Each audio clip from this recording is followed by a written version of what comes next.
could stay awake just to hear you breathing.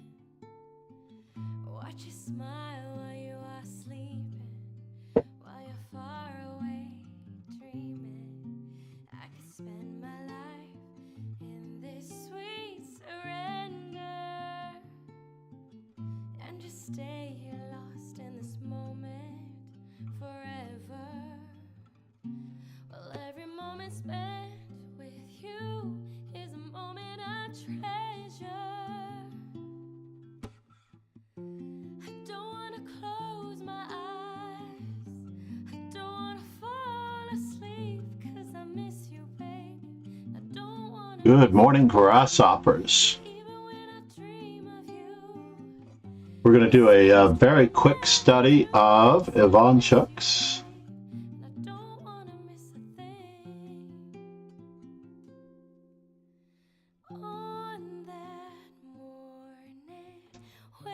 Hopefully that'll do.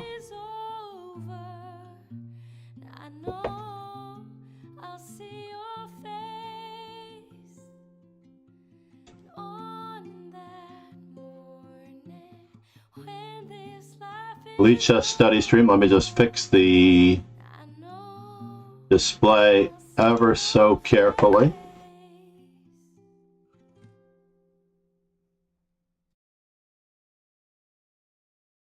Because I can't get that board. Oh, my baby. Got me staring at you. So I'm crazy. And then we'll center the board ever so carefully. Looks like I need to center my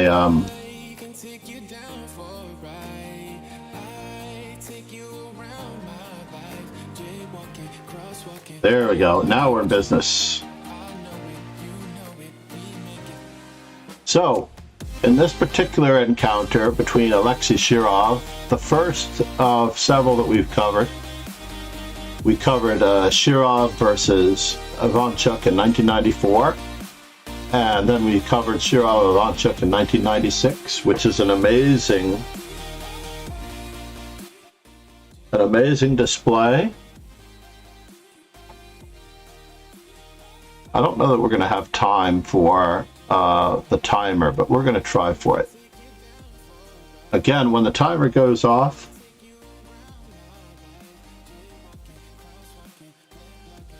where is my timer? Usually it's nearby. There it is.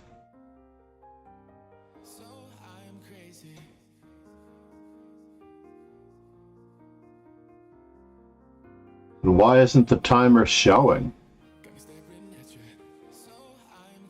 Let's get our game started because we're not going to use the timer just yet. Basically, Ivanchuk answers with the French defense. In fact, it's almost impossible to predict Ivanchuk's first move. As Peter's Fiddler once said, Ivanchuk is such a universal player that he can play any opening at any time, and this is the modern style of most grandmasters, as it is best usually with the Dutch to wait for white to play c4.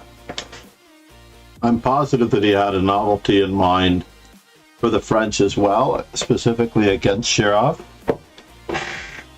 And number one in this particular position is to not commit your knight to c3. This is a common misnomer. If you are playing c4 on the second move, you're kind of committed in most of these situations to playing c4 against e6. Knight f3 may hedge you out of many Queen's Gambit declines without being able to play knight on g to e2 and many exchange variations. So this is quite a clever choice on Ivanchuk's part to increase the likelihood of dynamic play. So the game proceeds very, very normally.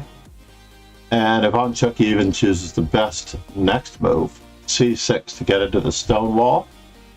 His opponent, of course, plays rather casually. Personally, I like the move knight h3 or knight to d2 in this position. Knight h3, going to f4, possibly with the idea of f3, f4, and then we also have the possibility of going to f2 in order to support this set pawn break. Keep that idea in mind, as many Dutch players are not going to be ready for it. In this particular game, after the move knight f3, Ivanchuk goes into the stone wall. Very, very naturally, it's possible that Shirov wants to reach a predetermined position. Bishop to d6 is very common in order to threaten f4 pawn pushes. And white plays a really well-known system, b3. I first learned about this system through a game of Boris Spassky's. His idea is to play bishop to a3 and exchange the good bishop. This also works against the London system as well. When you're playing black, you can play b6 and bishop to a6 and get rid of the ever so pesky bishop on d3 against the London. So this is also a useful system in that sense as well. I have to note that against Magnus Carlsen, Penguin GM has also played this particular system. The mainline idea is to prevent said bishop to a3, and if white were really on for it, the move a4 would be perfectly acceptable. The move a4 is perhaps the second best move in the position, aside from maybe the much higher scoring knight to e5. The standard move, which of course is what Shirov played, the standard move is bishop to b2 and just to give up on any permanent advantage and just to keep black from breaking with e5, which is black's primary idea, and white's primary idea is often to play for e4. And as we'll see, it gets Shirov into trouble in this game. So Ivanchuk occupies the e5 square and black castles. And as I mentioned before, our plan with playing for e4, knight to d2, and now black has a few choices. One is to occupy the square immediately, since the c3 square might be embarrassing in some regard. Other moves might include b6 or knight on b to d7. Ivanchuk chooses knight on b to d7, and after knight on d to f3, it appears that Shirov is willing to exchange this knight and bring another knight into e5 as part of his plan for dominating the dark squares. As we mentioned before, knight e4 remains a candidate move. Chess player D in Vicourt, how are you? We're just doing a quick instructional stream for YouTube. Please subscribe if you haven't already. Please hit the subscribe button below the video. Normally this would be an interactive stream, a much more interactive stream, but we have a lesson starting shortly after this, so we're going to cover this game with a bit of brevity. So with the move knight e4, Shirov decides to exchange the knights on e5, and that way, remember, we are going for the move f3 and the potential of e4 with a pawn break, which I have successfully played myself. And as I mentioned, I like the move knight h3, knight f2 after f3, and e4, and knight d2, all with the same concept of pushing that pawn to e4. People who play the Dutch can't really stop it in any way, shape, or form, and usually don't mobilize against it fast enough. I played it in Paris about 2015, the Paris Open, and my opponent couldn't believe how easily I refuted his Dutch and assumed a much better position. And as we mentioned before, he follows through on his plan of knight takes d7. Another plan would involve bishop f4 in this position. But knight takes d7, queen takes d7, and as advertised, we are playing for the e4 pawn break. Shirov is driven back, and I can't recommend what Shirov does next. I would recommend just locking down on the center squares and preparing for the e4 pawn break after. But Shirov plays c5, which kind of clarifies the pawn structure on the queen side, and even offers his knight for the bishop pair. But this is not a position that the bishop pair can afford. After all, Ivanchuk gets to build a big, broad pawn center, and the pawn center is one of the three primary keys toward an advantage. They are in order of understanding. Most of us learn material as an advantage. When you're up in stuff, you know you have an advantage. Time and space are two others. And most of the time, by playing the move 1e4, and this is recommended for all beginners, in order to get a firm grasp of getting the pieces fast into the game, and the amount of time that it takes to get your pieces activated in as short as 8 moves or 9 moves when you're placing the rooks is entirely up to you. However, here, in this particular position, Shirov misses his opportunity to play the move bishop to b2 and plays for the rather premature e4, as we already mentioned. Now, e4 is a bit dubious, as it appears like he is intimidated by Ivanchuk's grabbing of space. And this is, once again, from the book, Ivanchuk Move by Move, gifted to us by Pegasus, aka Ron Hay, in our morning events on Lee Chess. And Ron Hay yesterday played a match with me, which you'll find highlighted later. We'll publish that video. Best of 20, the old best of 24 match. And for the first time in my life, I think I actually came out on top. In general, he has a plus score against me, a massive plus score. So what could possibly be wrong with the move e4, one might wonder? You might pause and consider your candidate moves here. And in order to consider candidate moves, you're looking for 3 moves in this position. No nonsense. On the ball. F takes e4, F takes e4, followed by d4 is a sequence, by the way. They're not candidate moves. Candidate moves would be F takes e4, queen to e7. The f5 pawn is protected. We could play d4 in this particular position. Then you have to weigh up these moves with analysis. Ivanchuk chooses to move bishop to a6. And after rook to e1, only now does he exchange f takes e4, f takes e4, and as no nonsense pointed out, the continuation d4. And with this, he actually has control of the F file, which is very, very useful. And as it turns out, we will see that it's White's downfall in this particular game. So as it turns out, Ivanchuk, as an opponent who seems to not be at his best, if he were at his best, he might play the move b4, or perhaps bishop to d2 in order to play rook to c1, rook to c2, or he might even play the move h3 to prevent any further incursions on the king side. So as it turns out, he allows this to happen. He plays the ever so natural move queen to d2. I'm not entirely sure if queen to a5 is a threat, but knight to g4 dives in, and already rook to f2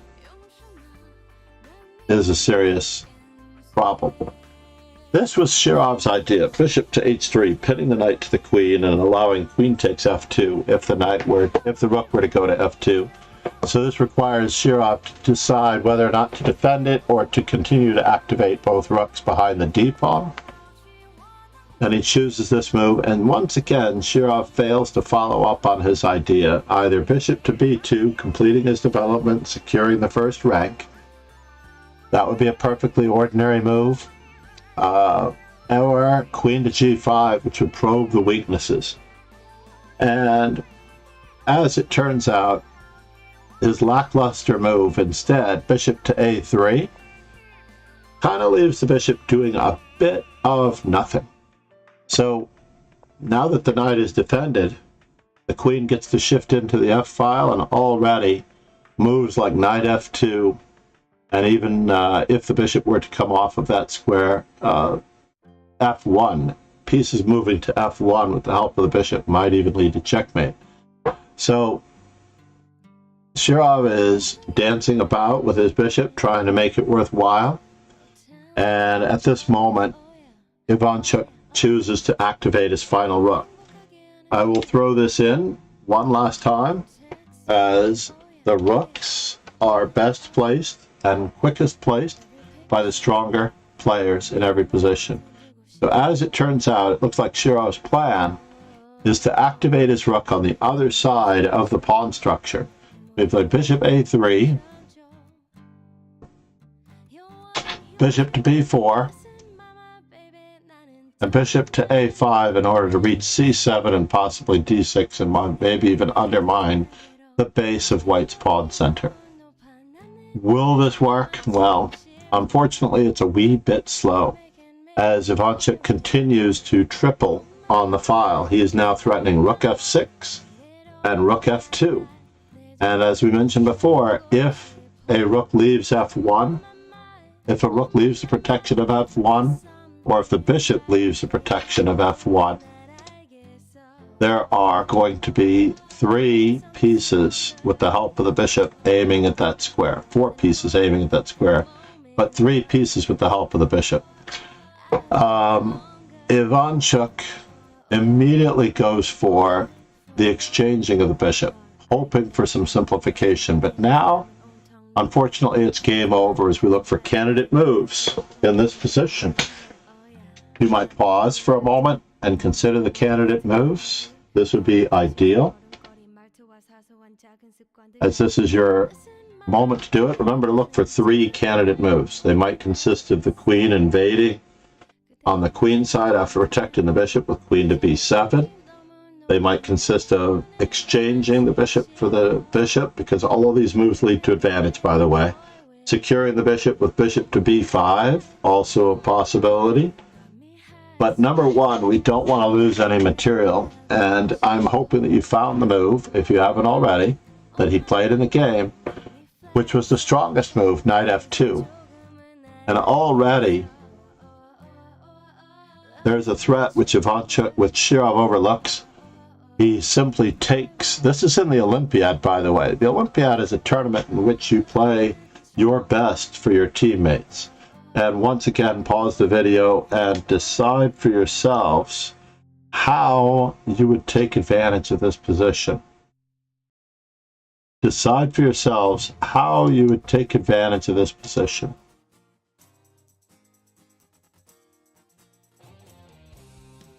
And if you've not paused the video, this is your last chance to go for the candidate moves in this position, because there are many that lead to an advantage, but one that ends the game. The move that ends the game is the move that sets up checkmate with knight h3 check. Not just queen h1 check, which is also mate, but literally there's no way to avoid checkmate in this position, whether it's right away or later. After all, Shirov resigns rather than give up his queen for the knight and allow further incursions by not just to the queen, but also the pawn.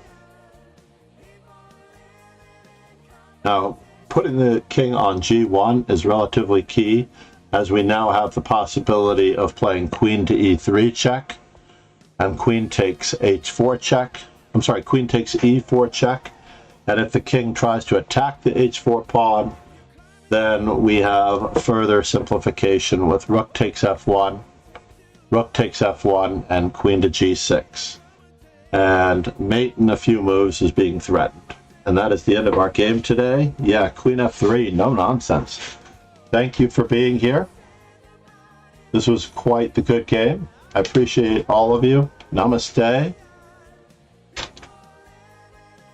Please subscribe on the YouTube channel if you could. It is the Master Chess Dojo name. And we are going to be doing a lot more instructional content in this particular area as we cover 4 books by Fisher. Namaste. X-Pac 1969. Great to see you. I appreciate all of your posts in the Discord. X-Pac. Everyone may find me on the socials and on the Discord. I am over 1,500 followers on Twitter, mainly because probably I'm one of the few guys, the few good guys, since as it turns out, Twitter is going rapidly downhill. I'm good, X-Pac. I am ending this instructional stream with a further raid to Chess Bay, Or should we go to another one? Who else should we raid? Let's roll the ending credits to finish up the stream. Thank you everyone for being here. My lesson is starting. Cheers and ciao.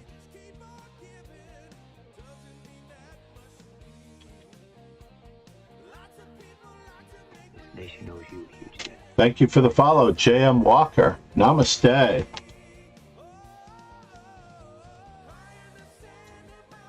Namaste, everyone. Please follow on YouTube. Subscribe on YouTube, I should say. And please enjoy the rest of your day. I will be back later, as soon as possible, with instructional streams. Cheers and ciao. Thank you.